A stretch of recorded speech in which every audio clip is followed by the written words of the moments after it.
The least reliable cars 2024. Interested in finding out which cars are the least reliable in 2024?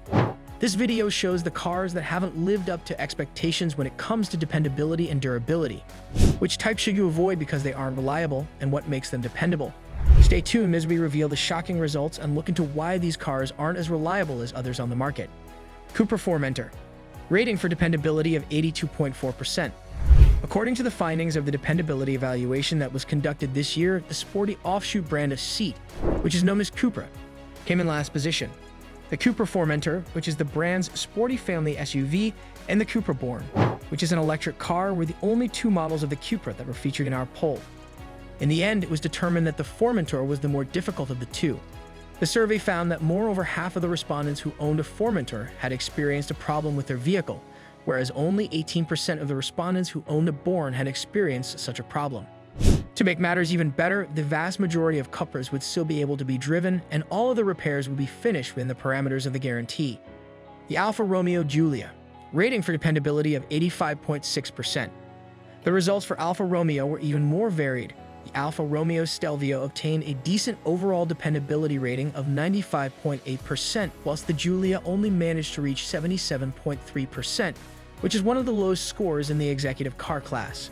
The Stelvio got a higher overall reliability rating than the Giulia. What are some of the elements that contributed to the poor performance of the Alfa Romeo Giulia?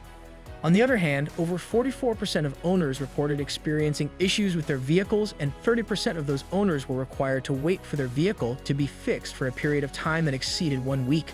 11% of owners reported receiving charges for a single repair that were larger than 1,500 pounds. This is an additional insult to injury. Green Vauxhall Mocha.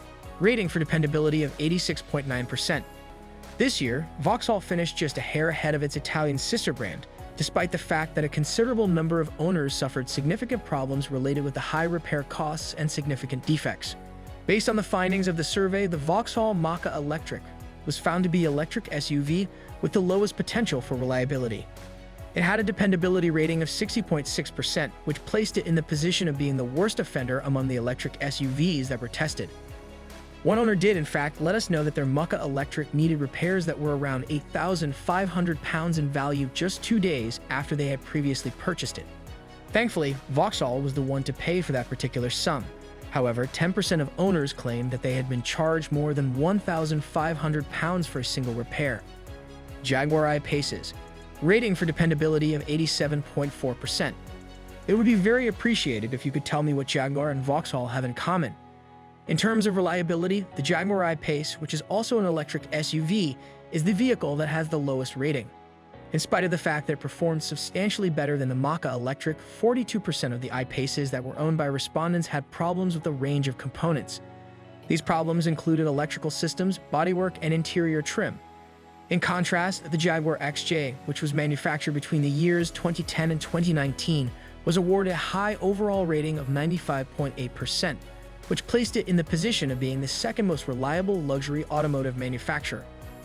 Every single one of the repairs that were carried out on the Jaguar XJ, as well as the vast majority of the repairs that were carried out on the rest of the Jaguar series, were covered by the warranty. Land Rover. Rating for dependability of 87.6%.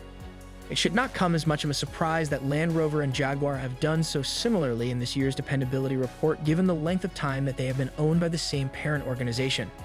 Jaguar and Land Rover have been owned by the same parent corporation for a considerable amount of time. There was not a single Land Rover model that fared exceptionally well in terms of reliability that was included in our evaluation. Nonetheless, the Range Rover Evoque stands out as the vehicle that is the most problematic product in the lineup. It took more than a week to resolve almost half of the issues that were reported by owners of the current car, as well as the Range Rover Evoque, which was made between 2011 and 2019. This was the average amount of time it took to fix the issues. It was to our good fortune that Land Rover compensated for the majority of the repairs that were needed as well. Subaru. Rating for dependability of 89%. The assumption that reliability is a strong suit for Japanese vehicle manufacturers is reinforced by the top of this list. Nevertheless, Subaru is an exception to this theory. Subaru is a company that is known for its dedication to reliability. Subaru, on the other hand, operates as an exception to this rule. A very small fraction of owners of the 5th-generation Subaru Outback expressed dissatisfaction with the fact that they were needed to pay more than £750 to fix electrical issues that rendered their vehicles undrivable and required more than a week to address. There were also a few problems that were brought to the attention of Subaru XV owners. However, these were typically a less serious kind. During the time that they were covered by their warranties, all XVs were repaired. The Audi A3's rating for dependability of 89.1%.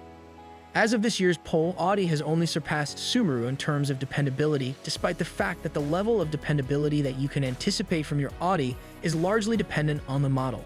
More than half of the Audi A3s that we surveyed had experienced a problem during the previous year, which led us to conclude that the Audi A3 Sportback was the model that presented the greatest number of customer complaints. The majority of these issues were discovered to be connected to the information and entertainment system.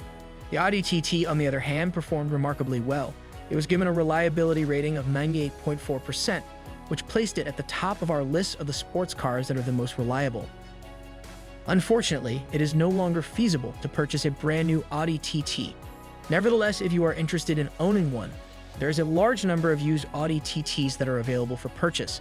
MG4 EV, 85.2% is the reliability rate. All of the other models of the MG that were included in our survey performed poorly in the areas that they were assigned to, with the exception of the MG5 and the MG ZS EV. Every other model of the MG did well. A rating of 76.1% out of a possible maximum of 100 was given to the MG4, making it the least trustworthy of the bunch by a significant margin. Problems with the bodywork and electrical systems that were not related to the powertrain were the most common reasons for customer complaints. To add insult to injury, 1 out of every 5 owners of troubled MG4s had to pay more than £1,000 to get their vehicle repaired. The Mercedes-Benz A-Classes, an 89.8% reliability rating. However, both premium German manufacturers fell far behind competitors such as BMW and Volvo, despite the fact that there was a large disparity between Mercedes and Audi in terms of performance in the most recent poll. There were more than a third of owners who experienced issues with their Mercedes A-Class, and the bulk of the flaws required corrections that took longer than a week to complete. It is the diesel versions of the Mercedes A-Class family hatchback that failed to meet the expectations of their owners more frequently than any other model in the range of the vehicle manufacturer. Renault Arcana, 90% reliability rating. A fifth of the Renaults that were included in our survey experienced some form of failure. Yet the majority of the problematic autos were still capable of being driven after the malfunction had taken place. However, those that were not covered by the warranty ended up costing their owners between £100 and £1,000. The majority of the repairs were addressed under the warranty. When we were given information regarding 5 different models, the Renault Arcana was the least trustworthy of the bunch, while the Renault Captur of the 1st generation was the most dependable of the bunch. The rating system assigned the 2 models reliability scores of 86.5% and 95.9% respectively for their respective models. If you found this video helpful and want to stay updated on the latest car reviews and reliability reports, make sure to subscribe to our channel. Hit the subscribe button and tap the bell icon to get notified about our newest videos.